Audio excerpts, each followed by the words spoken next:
Hi friends, welcome to Sana recipes. இன்னைக்கு சனா ரெசிபீஸில் banana halwa தாங்க செய்ய போகிறோம். வாங்க வீடியோக்குள்ளே போகலாம். வீடியோக்குள்ளே போகிறதுக்கு முன்னாடி சனா ரெசிபீஸை நீங்கள் ஃபஸ்ட் டைம் பார்க்கறதா இருந்தால் சனா ரெசிபீஸை சப்ஸ்கிரைப் பண்ணிக்கோங்க. நல்லா பழத்தை ஒரு 7 பழம் எடுத்திருக்கேன். இந்த மாதிரி வாழைப்பழத்தோட தோலை ரிமூவ் பண்ணிவிட்டு சின்ன சின்ன பீசஸாக கட் பண்ணிக்கலாம்.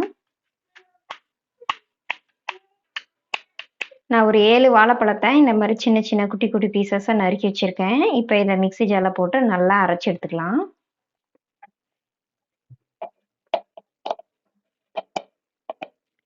இப்போ இந்த வாழைப்பழத்தை நல்லா மிக்ஸி ஜாரில் போட்டு நல்லா அரைச்சி எடுத்துக்கலாங்க. பாருங்க, நல்லா மையாக அரைச்சி எடுத்தாச்சு. இப்போ இதை தனியாக எடுத்து வச்சுக்கலாம். பனானா ஹல்வாக்கு தேவையான நட்ஸை வறுத்து எடுத்துக்கலாங்க. 1 டேபிள் ஸ்பூன் நெய் ஆட் பண்ணிக்கலாம். நெய் நல்லா சூடாயிருச்சு. இப்போ ஒரு 10-15 கேஷ்யூ நட்ஸ் ஆட் பண்ணிக்கலாம். ஸ்டவ்வை மீடியம் ஃப்ளேம் வச்சுட்டு நட்ஸை நல்லா வறுத்துக்கலாங்க. நட்ஸ் நல்லா ரோஸ்ட் ஆயிடுச்சுங்க. இப்போ இதை தனியாக எடுத்து வச்சுக்கலாம். இப்போ வாழைப்பழ ஹல்வாவுக்கு தேவையான வெள்ளைப்பாகு ரெடி பண்ணிக்கலாங்க. ஒரு கடாயில் 1 கப் அளவுக்கு வெல்லம் எடுத்திருக்கேன். அதை இப்போ போட்டுக்கலாம். 1 கப் வெல்லத்துக்கு 1/4 கப் அளவுக்கு தண்ணி ஆட் பண்ணிக்கலாம். ஸ்டவ்வை மீடியம் ஃப்ளேம் வச்சுட்டு வெல்லம் கரையிற வரைக்கும் இந்த மாதிரி கிளறி விட்டுட்டு இருங்க. நாம் ரெடி பண்ணக்கூடிய வெள்ளைப்பாகுக்கு பாகுபதெல்லாம் தேவையில்லைங்க. வெல்லம் கரைஞ்சாவே போதும். பாருங்க, வெள்ளைப்பாகு நல்லா பொங்கி வர ஆரம்பிச்சிருச்சு. பொங்கி வரும்போது இந்த மாதிரி கிளறி விடுங்க. உங்களுக்கு பார்க்கும்போதே தெரியுங்க, வெல்லம் நல்லா கரைஞ்சிருச்சு. இப்போ ஸ்டவ் ஆஃப் பண்ணிடலாம். வெள்ளைப்பாகை வடிகட்டி எடுத்தாச்சுங்க. இப்போ இதை தனியாக எடுத்து வச்சுக்கலாம். கடாய் நல்லா சூடாயிடுச்சு. இப்போ 1/4 கப் அளவுக்கு நெய் ஊற்றிக்கலாம்.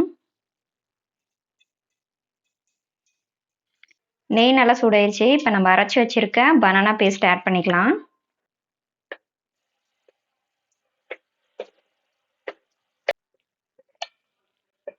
இப்போ பனானா பேஸ்ட்டை நல்லா மிக்ஸ் பண்ணிக்கலாம். நெய்யில் ஆட் பண்ணோன்னா பனானா பேஸ்ட்டை நல்லா மிக்ஸ் பண்ணி விட்டுருங்க. நம்ம சேர்த்திருக்கூடிய பனானா பேஸ்ட்டோட கலர் நல்லா சேஞ்ச் ஆகணுங்க. அது வரைக்கும் ஸ்டவ்வை மீடியம் ஃப்ளேம் வச்சுட்டு நல்லா கிளறி விட்டுட்டே இருக்கணும். பனானாவோட பச்சை வாசம் போகிற வரைக்கும் நல்லா கிளறி விட்டுட்டே இருங்க. பனானாவோட கலர் லைட்டாக சேஞ்ச் ஆக ஆரம்பிச்சிருச்சுங்க. ரா ஃப்ளேவர் லைட்டு போக ஆரம்பிச்சிருச்சு. இப்போ 1 டேபிள் ஸ்பூன் நெய் ஆட் பண்ணிக்கலாங்க. பனானாவோட ரா ஃப்ளேவர் நல்லா போயிடுச்சுங்க. இப்போ நம்ம ரெடி பண்ணி வச்சிருக்க சுகர் சிரப் ஆட் பண்ணிக்கலாம்.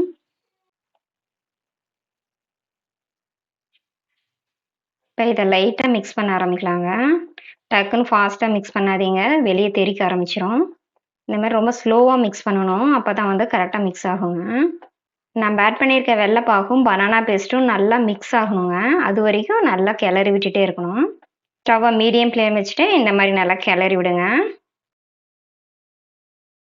அப்பப்போ இது மாதிரி ஓரத்தில் இருக்கிறத எடுத்து விட்டு நல்லா மிக்ஸ் பண்ணி விடுங்க. 1 டேபிள் ஸ்பூன் நெய் ஆட் பண்ணிக்கலாம். ஹல்வா கன்சிஸ்டன்சி வர வரைக்கும் கைவிடாமல் கிளறி விட்டுட்டே இருங்க. இந்த டைமில் பனானா ஹல்வாவுக்கு தேவையான ஃபுட் கலர் ஆட் பண்ணிக்கலாங்க. Red colour food colour add பண்ணிக்கலாம். நான் டைரெக்டாக ஃபுட் கலர் ஆட் பண்ணியிருக்கேன். நீங்கள் தண்ணி கலந்து கூட ஆட் பண்ணிக்கலாம். ஃபுட் கலர் ஆட் பண்ணாமல் கூட பனானா ஹல்வா செய்யலாங்க. லைட்டாக சுண்டி வர ஆரம்பிச்சிருச்சுங்க. இன்னும் கொஞ்சம் நேரத்தில் பனானா ஹல்வா ரெடி ஆயிரும். இன்னும் 1 டேபிள் ஸ்பூன் நெய் ஆட் பண்ணிக்கலாம். பாருங்க, ஒரு கெட்டியான கன்சிஸ்டன்சி வந்துருச்சு. இன்னும் கொஞ்ச நேரம் இதே மாதிரி கிளறி விட்டுக்கலாங்க. ஓரத்தில் இருக்கிறதெல்லாம் இந்த மாதிரி அப்பப்போ எடுத்து விட்டுருங்க. இப்போ நம்ம ரோஸ்ட் பண்ணி வச்சிருக்க நட்ஸ் ஆட் பண்ணிக்கலாங்க.